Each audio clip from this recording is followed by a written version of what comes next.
लंबित मुद्दे भी सुलझाए भारत और बांग्लादेश। जैसा कि आप इस आर्टिकल में देख सकते हैं, ये बेसिकली भारत और बांग्लादेश के अंतर्राष्ट्रीय मुद्दों के बारे में बात करता है। और अभी रिसेंटली एक ऊर्जा पाइपलाइन, क्रॉस बॉर्डर ऊर्जा पाइपलाइन शुरू हुई है भारत और बांग्लादेश के बीच में। तो इसे मैत्री पाइपलाइन का नाम दिया गया है, इसके बारे में इसमें बताया है। और 56 सालों के बाद में फिर से भारत और बांग्लादेश के बीच में एक रेलवे लाइन शुरू होगी जो कि कनेक्टिविटी को बढ़ाएगा। और ये रेलवे लाइन शुरू होगी हल्दीबाड़ी से चिल्हाटी, जो बांग्लादेश है, वहां तक। तो ये 56 सालों बाद शुरू हुआ है। ये भी एक अच्छा संकेत है भारत और बांग्लादेश के मजबूत रिश्तों की ओर बढ़ते हुए कदम, ये भी हम कह सकते हैं। तो अब ये तो इसके बारे में जो अभी रिसेंट न्यूज चल रही है वो हो गया। अब मैं आपको इसमें एक बैकग्राउंड इन्फॉर्मेशन भी देती हूँ। ये बेसिकली आपका स्टैटिक पोर्शन होगा। अगर आप ये न्यूज को सुन लेते हैं तो इसके बाद में आपको स्टैटिक पोर्शन के लिए कहीं और जाने की जरूरत नहीं होगी, क्योंकि मैं इसमें सारी चीजें कवर करूंगी। तो सबसे पहले हम शुरू करते हैं कि 1971 में जब बांग्लादेश को आजादी मिली थी, उस टाइम पे सबसे पहले इसको रिकॉग्नाइज करने वाली कंट्री इंडिया थी। भारत ने सबसे पहले, ये वन ऑफ द कंट्री थी जिसने बांग्लादेश को रिकॉग्नाइज किया था 1971 में। अब मैं डिफेंस कॉपरेशन की बात करूं तो डिफेंस कॉपरेशन में भारत और बांग्लादेश के बीच में जो उनकी आर्मी है उनमें एक एक्सरसाइज होती है, उस एक्सरसाइज का नाम है संप्रीति। और नेवी के बीच में एक्सरसाइज होती है, उसका नाम है एक्सरसाइज मिलान। ये हो गया डिफेंस कॉपरेशन। अब हम चलते हैं बॉर्डर मैनेजमेंट। तो भारत और बांग्लादेश के बीच में 4096.7 किलोमीटर की बड़ी बॉर्डर है, अंतर्राष्ट्रीय बॉर्डर। तो ये इनके बीच में बॉर्डर है। और इसमें अगर हम कॉपरेशन की बात करें, 2015 को लैंड बॉर्डर एग्रीमेंट हुआ था। उस एग्रीमेंट में कुछ जो भारत की कुछ, स्पेशली वेस्ट बंगाल की कुछ एरिया को बांग्लादेश को दिया गया था और बांग्लादेश के कुछ एरिया को भारत को दिया गया था। तो ये एक लैंड बॉर्डर एग्रीमेंट था 2015 में। इसके बाद अगर मैं कनेक्टिविटी की बात करूं तो अभी रिसेंटली हल्दीबाड़ी और चिल्हाटी के बीच में एक रेल लाइन तो शुरू हुई है। इसके अलावा और भी एक कनेक्टिविटी प्रोजेक्ट था, BBIN, बांग्लादेश, भूटान, इंडिया और नेपाल मोटर व्हीकल एग्रीमेंट। तो उसमें ये भी एक एग्रीमेंट हुआ था इंडिया और बांग्लादेश के बीच में।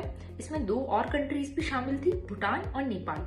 फिर मैं अगर रिवर्स के कॉपरेशन पे बात करूं तो रिवर्स के कॉपरेशन पे जो फैनी रिवर है वो बांग्लादेश से बहती है और वो त्रिपुरा में भी उसके द्वारा हेल्प की जाएगी, फैनी रिवर के द्वारा। ये एक एग्रीमेंट साइन हुआ था इंडिया और बांग्लादेश में। इसके अलावा एक डिस्प्यूट भी है जो है तिस्ता रिवर पे को लेके डिस्प्यूट।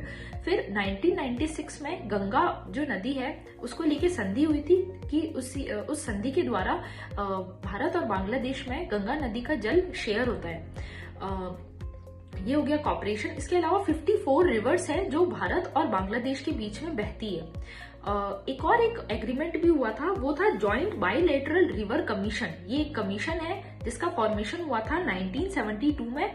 इस जॉइंट बायलैटरल रिवर कमीशन के अकॉर्डिंग ही कोई भी जो रिवर डिस्प्यूट है उसको सॉल्व किया जाता है। और इसी में भारत और बांग्लादेश दोनों देशों के जो लोग हैं वो इसमें शामिल हैं और वो आपस में डिसाइड करके और बताते हैं कि कितना जल दोनों देशों के बीच में शेयर होना चाहिए किसी पर्टिकुलर रिवर से। तो ये हो गया कॉपरेशन ओवर रिवर्स।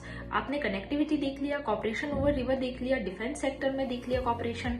अब और एक आता है पावर सेक्टर, जिसमें इंडिया के द्वारा 1160 मेगावाट जो पावर है वो एक्सपोर्ट किया जाता है बांग्लादेश को। तो ये एक सेक्टर हो गया कॉपरेशन का।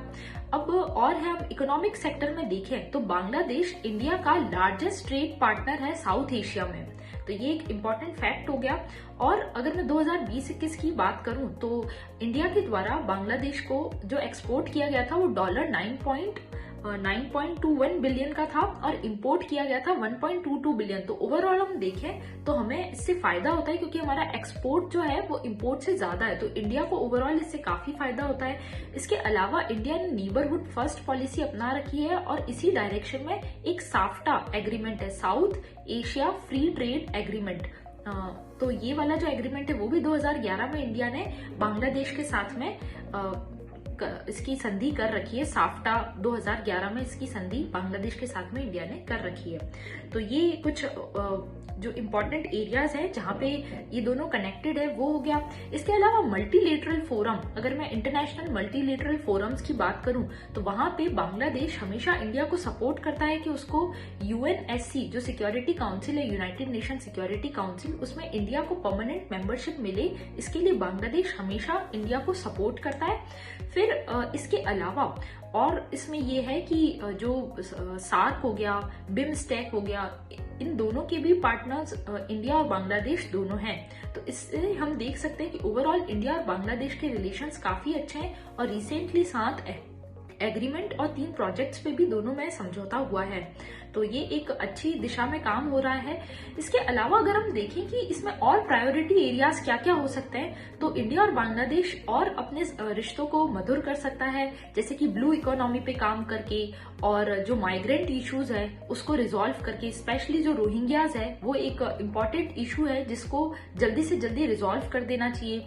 फिर इंडिया ने बांग्लादेश को ऑफर किया था कि वो कोलैबोरेट कर सकते हैं इंडिया के साथ में वैक्सीन डेवलपमेंट को लेके, थेरापेटिक्स डेवलपमेंट को लेके। तो ये भी एक मुद्दा है जिसपे इंडिया और बांग्लादेश दोनों काम कर सकते हैं। और जो तीस्ता रिवर है उसका डिस्प्यूट को भी सॉल्व करने की इंडिया और बांग्लादेश को कोशिश करनी चाहिए। तो ये भारत और बांग्लादेश के रिलेशंस को लेके स्टैटिक इन्फॉर्मेशन भी होगी और जो करंट और रीसेंट डेवलपमेंट्स हुए हैं वो भी मैंने आपको बता दिया।